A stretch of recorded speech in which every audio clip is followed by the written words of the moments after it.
Hello বন্ধুরা, good morning. কেমন আছো সবাই? আমি সমরিতা। আজকে আমি আমার ডেলি রুটিন তোমাদের সঙ্গে শেয়ার করছি। পুরো ব্লগটা দেখতে থাকো, আশা করি ভালো লাগবে। এখন বাজে সকাল 9টা, আর এখন থেকে তোমাদের সবাইকে সাথে নিয়ে আমার ব্লগটা শুরু করছি। আজকে সকালবেলায় আমি দুবার ঘুম থেকে উঠেছি। একবার উঠেছি 6:30টার দিকে, তারপরে আবার গিয়ে ঘুমিয়েছি, দিয়ে আবার এখন উঠলাম। সকালবেলায় আজকে না অনিমেষ বেরিয়ে গেছে, ও এখন দুদিনের জন্য আউট সেশন গেছে। তো তোমরা যারা আমার আগের ব্লগগুলো দেখেছো তারা তো জানোই যে আমি ওই বাড়ি গেছিলাম, মানে আমার শ্বশুর বাড়ি গেছিলাম পয়লা বৈশাখে। তারপর ওখান থেকে ঘুরে আসার পরে না শরীরটা একটু খারাপ করেছিল, তো ওই জন্য কোনো ব্লগ শুট এডিট কিছুই করতে পারিনি, আর ওই জন্যই একটা দিন আবার ব্লগ দিতে পারলাম না। যাই হোক, আজকে সকাল থেকে আবার ফুল এনার্জি নিয়ে ব্লগটা শুট করেছি, আর তারপরে আবার এডিটও করছি। তো আশা করি তোমাদের এই ব্লগটাও দেখতে ভালো লাগবে। ঘুম থেকে উঠেই দেখছি গাছগুলোর মাটিগুলো একদম শুকিয়ে গেছে, তো ওগুলোকেই আগে জল দিয়ে নিচ্ছি। এখন তো প্রচন্ড গরম। তোমরা যারা আমার মতন এরকম টপ ফ্লোরে থাকো বা একতলায় বাড়ি যাদের আছে তারা জানবে গরমটা কতটা, মানে তারা বেশি ফিল করতে পারে। আর যাদের ওপরে ঘর আছে তাদের কিন্তু নিচের ঘরগুলো অনেক ঠান্ডা হয়, তো ওই জন্য কোনো অতটা বেশি কষ্ট হয় না। তা আমার এখানে প্রচন্ড গরম, তার মধ্যে আমার শ্বশুর বাড়িও একতলা আর আমার বাড়িও একতলা। তবে আমাদের বাড়ি আর আমার ফ্ল্যাটের থেকে কিন্তু আমার শ্বশুর বাড়িটা অনেক বেশি গরম হয়। যাই হোক, সকালবেলায় ওই জন্য উঠেই আগে গাছগুলোতে জল দিয়ে নিলাম, আর দেখলাম আমার জেট প্ল্যান্টটা না একদম শুকিয়ে গেছে। জানি না, আর বাকি গাছগুলো তো সব ঠিকই ছিল, কিন্তু ওই গাছটা কেন এরকম ভাবে শুকিয়ে গেল। ইনডোর প্ল্যান্ট কিন্তু অত বেশিও জল লাগে না। মাঝে হয়তো আমি 3 কি 4 দিন মতন জল দিইনি, যদি যে কদিন ওই বাড়িতে গেছিলাম, তারপরে এসেই আবার জল দিয়েছি, তো তাও দেখলাম গাছটা পুরো শুকিয়ে গেছে। পয়লা বৈশাখে যে যে জামা কাপড়গুলো পরেছিলাম না, সেগুলো সমস্ত কিছু বাড়িতে এসেই আগে কেচে দিয়েছি, দিয়ে সবকিছু ভাজ টাজ করে কালকে রাতে রেখে দিয়েছিলাম। কিন্তু কালকে আর ইচ্ছা করছিল না যে গুছিয়ে রাখবো, তো ওই জন্য আজকে সকালে সবকিছু গুছিয়ে রেখে দিলাম। আর এই রুমটা যে দেখছো, এই রুমটা হচ্ছে আমার 3rd গেস্ট রুম। মানে এখন অব্দি এটাকে কিছুভাবেই প্লেস করা হয়নি, একদম এমনি খালি পড়ে রয়েছে। স্টোর রুমও বলতে পারো, আর হ্যাঁ, ঠাকুর ঘরও বলতে পারো। এই ঘরটাই আমি পুজো টুজো করি, মানে ঠাকুরের আসনটা পাতা রয়েছে। আর ধরো কোনো পুজো পালির দিন তখন এই রুম, মানে এখানেই আমি সমস্ত ভোগ টোগের আয়োজন করি, এখানেই পুজোটা আর কি করি। এই রুমটাতে ওই জন্য আমি ওই আলমারি আলনা এগুলো রাখি, আর হচ্ছে অনিমেষের কিছু দরকারি জিনিসপত্র থাকে, ওর পেটি বা স্যাম্পল কিছু আসলে থাকে, আর আমার হয়তো কিছু ওই বাসন টাসন না, যেগুলো হয়তো কোনো কাজে লাগে না সবসময়, বড় বড় ডেচকি হাঁড়ি, ওগুলোকে এখানে রাখি। ব্যাস, আলমারি আলনা সবগুলো ভালো করে একটু মুছে নিলাম। বেশ অনেক দিনই মোছা হয় না, আর অতটা মোছার প্রয়োজনও পড়ে না, কারণ এই রুমটা তো একদম বেশি একটা খোলা হয় না। দুপুরের পরে জানলা টালনাগুলো বন্ধ করে দিই, ওই জন্য অতটা ধুলো টুলো কিছু আসে না। এবারে না বাড়িতে বড় ট্রলিটা নিয়ে গেছিলাম, এত জামা কাপড় ছিল, আর তার মধ্যে আমার জ্যাকেট ট্যাকেটটাও নিয়ে গেছিলাম। জ্যাকেটের একটু চেনটা কেটে গেছিল, তো ওই জন্য ওখান থেকে ওটাকে সারিয়ে নিয়ে এলাম। তো সেই জন্যই এই বড় ট্রলিটা নিয়ে গেছিলাম। তো ট্রলিটাকে এখন আর ঢোকাবো না, কারণ পরের মাসে আবার আমাদের একটা ঘুরতে যাওয়ার প্ল্যান রয়েছে।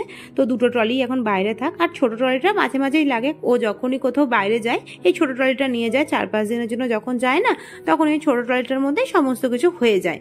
আর যখন আমরা দুজন একসাথে মানে কোথাও ভ্যাকেশনে যাচ্ছি, তখন কিন্তু ওই বড় ট্রলিটা লাগে।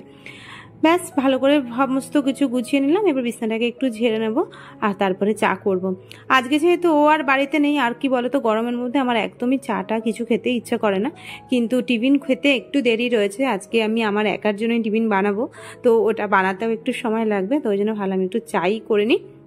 চা খেলে অন্তত একটা বিস্কুটও খাওয়া যাবে, কারণ শুধু শুধু না আমার বিস্কিট টিস্কিট খেতে ভালো লাগে না। তো চাটা খেয়ে নিলে তাহলে একটুখানি পেটটা ভরবে। অনিমেষ যেদিনকে সকাল সকাল বেরোয় সেদিনকে ও আর কিছুই খেয়ে যায় না, চাটাও খেয়ে যায় না, বাইরে বেরিয়ে হয়তো খেয়ে নেয়। আর পরে আমি উঠলে আমার যদি মনে হয় আমি খাবো তো খাই, না হলে খাই না। এই কদিন যখন ওই বাড়িতে ছিলাম না, তখন 7টা 7:30টার মধ্যে ম্যাক্সিমাম আমাদের চা খাওয়া হয়ে যাচ্ছিল। আর এখানে এসে তো আমরা আমাদের সময় মতন খাই, মানে যখন আমরা ঘুম থেকে উঠি তখন খাই। এবার কোনো কোনো দিন হয়তো ও একটু তাড়াতাড়ি বেরোবে, সেদিন তাড়াতাড়ি উঠি, কোনো কোনো দিন হয়তো ও দেরিতে বেরোবে, সেদিন দেরিতে উঠি। আমার জানো তো মনে হয় আমি এই বাড়িতে সবচেয়ে বেশি ফ্রিডম পাই, মানে আমি আমার নিজের ইচ্ছা মতন নিজের সময় মতন কাজগুলো করতে পারি। হ্যাঁ, সেটা একদমই এরকম হয় না যে অনেক মানে যখন ইচ্ছা যা ইচ্ছা তাই করি, তবে অত সকালেও আমাকে উঠতে হয় না এই বাড়িতে। আর ওই দুই বাড়িতেই কিন্তু অনেক সকালে উঠতে হয়, কারণ দুই বাড়ির সব মানুষটাই সকাল সকাল ঘুম থেকে ওঠে, আর ওদের সকাল সকালে সমস্ত কাজ হয়ে যায়। কিন্তু এই বাড়িতে না অনিমেষ যখন বেরোবে তখন হয়তো আমি উঠলাম বা তার আগে উঠলাম, উঠে যেদিন যেরকম আর কি, যে কোনোদিন তাড়াতাড়ি বেরোলে তাড়াতাড়ি টিফিন করলাম, কোনোদিন দেরিতে বেরোলে দেরিতে টিফিন করলাম, বা কোনোদিন বলো টিফিন খাবে না, সেদিন আর সেরকম কিছু করলাম না। আর ও না থাকলে আমি এই ধরনের খাবারগুলো করি। আজকে যেরকম পাস্তা বানালাম, পাস্তা বা ম্যাকারনি এই টাইপের কোনো জিনিসই না ও খেতে চায় না, ওই জন্য যখন ও না থাকে তখন করি। কারণ ও থাকলে এরকম একটা জিনিস করি যেটা হয়তো দুজনে মিলে খাবো, আলাদা আলাদা করে আর আমার জন্য কিছু বানাই না, আর ইচ্ছাও করে না যে দুজনের জন্য আবার আলাদা আলাদা করে কিছু বানাবো। তো যাই হোক, এখন এই যে ঘরগুলোকে সব ভালো করে ঝাড় দিয়ে মুছে নিচ্ছি।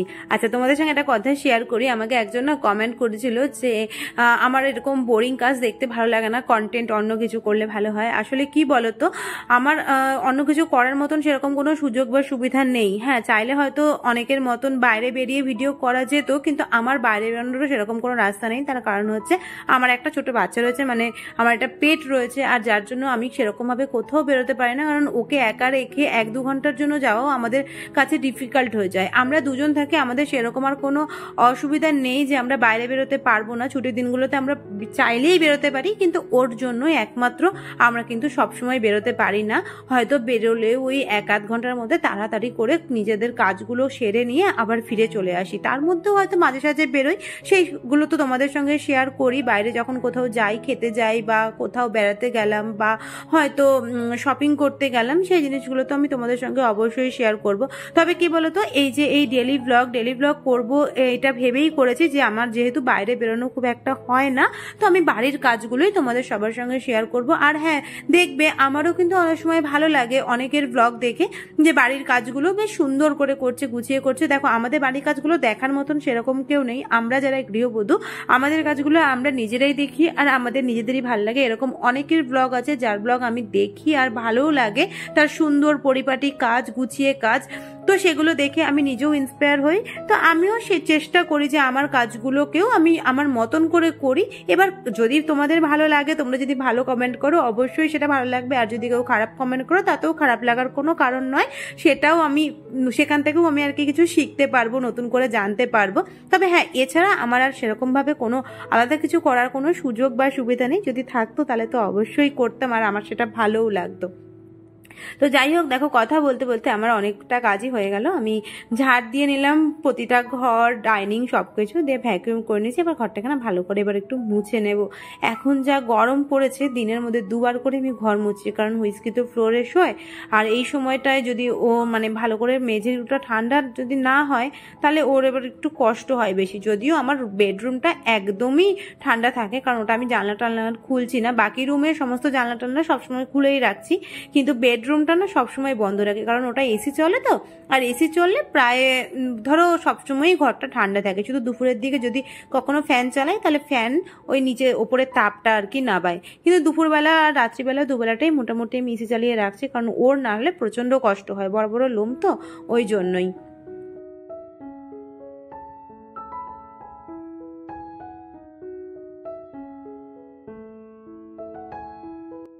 এখন না এত গরম, আমাদের 2 বাথরুমের জলই দেখছি পুরো গরম হয়ে যাচ্ছে। আগের বছর অব্দি দেখেছিলাম আমাদের অ্যাটাচ বাথরুমের জলটা গরম হয়, আর নর্মাল কমন বাথরুমের জলটা কিন্তু গরম হয় না। দুটোর পাইপটা দুদিক থেকে এসেছে, একটা পাইপ হয়তো ছাওয়া দিক থেকে এসেছে, ওই জন্য একটা দিকটা ঠান্ডা থাকতো আর একটা দিকটা গরম থাকতো। কিন্তু এবছরে দেখছি দুটোর জলে একদম ফুটন্ত গরম হয়ে যাচ্ছে দুপুর 12টার পর থেকে। ওই জন্য যদি তার আগে স্নানটা না করতে পারি না, তাহলে আর ইচ্ছা করে না যে ওই গরম জলে স্নান করব, তাহলে আবার সেই সন্ধ্যার পরে স্নান করতে হবে। এমনিতেই তো এখন 2-3বার করে স্নান করাই হয়ে যাচ্ছে, আর যখনই করি আমি একদম মাথা ভিজিয়ে করি। মাথা না ভিজালে আমার আবার ভালো লাগে না। আর এই যে একটা সানস্ক্রিন এখন মেখে নিলাম। এখন তো ছাদে যেতে হয় প্রতিদিনই, 2বার করেই ছাদে যাই, দিনে একবার রাতে একবার, কারণ গাছগুলোতে না 2বার করেই এখন জল দিতে হচ্ছে। তা না হলে গাছগুলোর মাটিগুলো না একদম শুকিয়ে যাচ্ছে। তো ওই জন্যই ভালো করে একটু সানস্ক্রিনটা মেখে নিলাম। আর এই সানস্ক্রিনটা এত ভালো, 2দিনই ইউজ করছি, একদমই প্যাচ প্যাচ করছে না, আর গরমের মধ্যে কোনো কষ্টও হচ্ছে না। নর্মালি আমি গরমকালে কোনো ক্রিমই ইউজ করতে পারি না, ভীষণ ঘাম হয় আমার, মুখ টুক একদম পুরো ঘেমে যায়। ওই জন্যই কোনো ময়শ্চারাইজার কিছু ইউজ করি না, শুধুই ফেস ওয়াশ ইউজ করি। কিন্তু এই যে সানস্ক্রিনটা ইউজ করছি, এটা বেশ ভালো, মানে একদম ঘামটাম কিছু হচ্ছে না। আর একটু গোপাল গণেশ সবাইকেই ভালো করে স্নান করিয়ে দিলাম। এবার চলো রান্নাটাও করে নিই। ওই বাড়ি থেকে একটা বড় পেঁপে এনেছিলাম, সেই পেঁপেটার একটুখানি হুইস্কিকে দিয়েছি, আর এখনো এতটা রয়েছে। পেঁপে দিয়ে 2-3 দিন যদি আমি তরকারি করি, তাও আমার পেঁপেটা শেষ হবে না।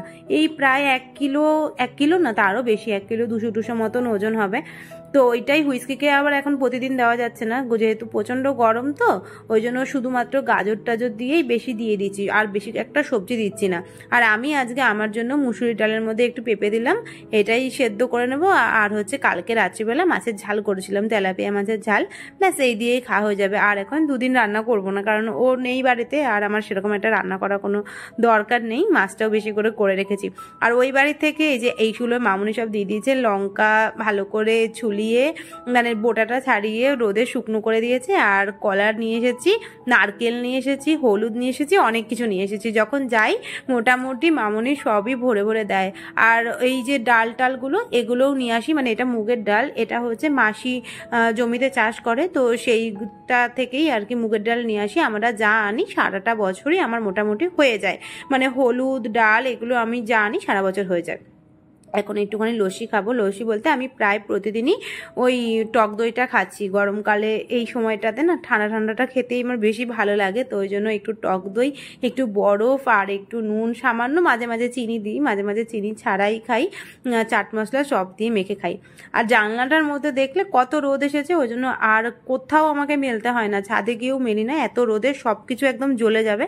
তো জানলাতেই টুকটাক যেগুলো থাকে না সেগুলো আমি জানলাতেই দিয়ে দিই।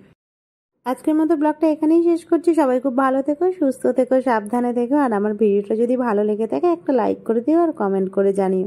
আজকের মতন tata, good night, see you soon.